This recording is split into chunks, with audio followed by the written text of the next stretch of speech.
आप सभी का दिव्य आराधना चैनल में बहुत बहुत स्वागत है। आजकल मैं श्रीमद् भागवत गीता के श्लोकों की सरल और आसान शब्दों में व्याख्या कर रही हूँ। हमारे सनातन धर्म के अनुसार वैसे तो बहुत सारे धर्म ग्रंथ हैं और लेकिन उनका अध्ययन करना, पठन पाठन करना इतना आसान नहीं है। लेकिन दो ऐसे महान ग्रंथ भी हैं जो हिंदू ग्रंथों में अपना बहुत ही महत्वपूर्ण स्थान रखते हैं।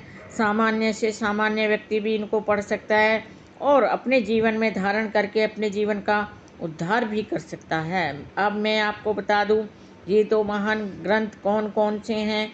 एक है श्री रामचरितमानस, दूसरा है श्रीमद् भागवत गीता। ये दोनों ग्रंथ सनातन धर्म में अपना विशेष महत्व रखते हैं। आजकल मैं श्रीमद् भागवत गीता के श्लोकों की सरल और आसान शब्दों में व्याख्या कर रही हूँ। अब तक मैंने श्रीमद् भागवत गीता की भूमिका की, उसका पहला अध्याय जिसका नाम है कुरुक्षेत्र के युद्ध स्थल में सैन्य निरीक्षण, और दूसरा अध्याय गीता का सार, इन तीनों की मैं सरल और आसान शब्दों में व्याख्या कर चुकी हूँ। तो मुझे पूर्ण विश्वास है कि आप सभी ने इनको अवश्य ही श्रवण किया होगा और इसका लाभ उठाया होगा। अब आगे मैं श्रीमद् भागवत गीता का तीसरा अध्याय जिसका नाम है कर्म योग, जो गीता का बहुत ही महत्वपूर्ण अध्याय माना जाता है, क्योंकि हमारे जीवन में कर्म को बहुत ही महत्वपूर्ण स्थान दिया गया है। कर्म करना एक प्रधान कर्तव्य माना जाता है। कर्म भी दो प्रकार के माने जाते हैं, एक अच्छे कर्म होते हैं, दूसरे बुरे कर्म होते हैं। यह तो सब प्राणी की इच्छा पर निर्भर करता है कि वह किस प्रकार के कर्म करना चाहता है, अच्छे कर्म करना चाहता है या बुरे कर्म करना चाहता है।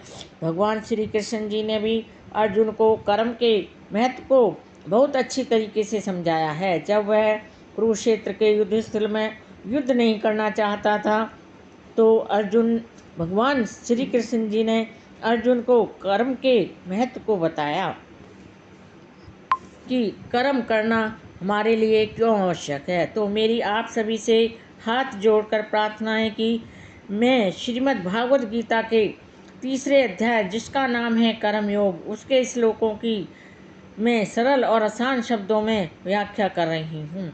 आप इनका श्रवण अवश्य करें और लाभ उठाएं। वीडियो शुरू करने से पहले आप सभी भक्तों से मेरी प्रार्थना है, आप मेरे वीडियो को लाइक शेयर सब्सक्राइब अवश्य करें, बेल आइकन भी प्रेस करें जिससे मेरे सभी नोटिफिकेशन आपको मिलते रहें।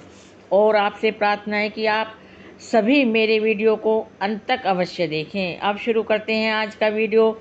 आज का वीडियो है श्रीमद् भागवत गीता का तीसरा अध्याय जिसका नाम है कर्म योग। आज का श्लोक है 31वां। ये मे मतम इदम नित्यम अनुतिष्ठन्ति अनुष्ठन्ति मानवाः श्रद्धावन्तः अनुसूयन्तः मुच्यन्ते अपि कर्म भी। भगवान श्री कृष्ण जी कहते हैं, जो व्यक्ति, जो प्राणी मेरे आदेशों के अनुसार अपने कर्तव्यों का पालन करते रहते हैं और वे किसी से ईर्ष्या नहीं करते हैं, द्वेष भाव रहित होकर उन उपदेशों का श्रद्धापूर्वक, आस्थापूर्वक और आदरपूर्वक पालन करते हैं, वे सकाम कर्मों के बंधनों से मुक्त हो जाते हैं। वे भौतिक इंद्रिय विषयों से के बंधन से मुक्त हो जाते हैं।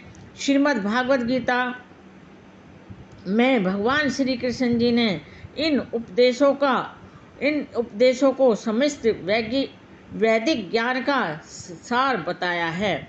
अतः किसी भी अपवाद के बिना यह शाश्वत सत्य है, यह सत्य पर आधारित है। जिस प्रकार वेद शाश्वत हैं, वे सत्य हैं, उसी प्रकार भगवान श्री कृष्ण जी का यह कथन भी, ये उपदेश भी सत्य पर आधारित हैं। मनुष्य को चाहिए भगवान से ईर्ष्या रहित, द्वेष रहित, संशय रहित, बिना किसी अपवाद के उनके आदेशों का दृढ़ता से, आस्था से, विश्वास से, सम्मानपूर्वक विश्वास करे, दृढ़ता से विश्वास करे। ऐसे अनेक दार्शनिक भी हैं जो भगवत गीता पर टीका टिप्पणी करते रहते हैं, किंतु जो भगवान श्री कृष्ण जी में अपनी अटूट विश्वास रखते हैं, अटूट श्रद्धा रखते हैं, वे कभी भी उनके उपदेशों का निरादर नहीं करते, अर्थात वे उनके उपदेशों में पूर्ण आस्था रखते हैं। जो व्यक्ति भगवान श्री कृष्ण जी के उपदेशों में श्रद्धा नहीं रखते, वे कभी भी काम कर्मों के बंधन से मुक्त नहीं हो सकते, अर्थात वे भौतिक इंद्रिय विषयों से मुक्त नहीं हो सकते। किंतु एक सामान्य से सामान्य प्राणी भी भगवान के इन उपदेशों का दृढ़ता से विश्वास से अगर विश्वास करता है, कर्म नियमों के बंधन से मुक्त हो जाता है, भले ही वह इन आदेशों का ठीक से पालन न कर पाया हो, क्योंकि उसे इतना ज्ञान नहीं होता कि वह भगवान के आदेशों का किस तरीके से पालन करे। लेकिन वह भगवान के उपदेशों में दृढ़ता से विश्वास अवश्य रखता है। कृष्ण भक्ति के प्रारंभ में भले ही कृष्ण के आदेशों का पूर्णता पालन न हो पाए, किंतु प्राणी इस नियम से कभी भी रुष्ट नहीं होता। उसे कभी भी यह विश्वास नहीं होता कि पराजय तथा निराशा का वह विचार किए बिना भगवान के प्रति निष्ठापूर्वक उनके उपदेशों का पालन करता है। अतः वह विशुद्ध कृष्ण भक्त को प्राप्त हो जाता है। यह थी मेरे आज के 31वें श्लोक की सरल और आसान शब्दों में व्याख्या। मेरे वीडियो में अंत तक बने रहने के लिए आप सभी का कोटि कोटि धन्यवाद। नमस्कार।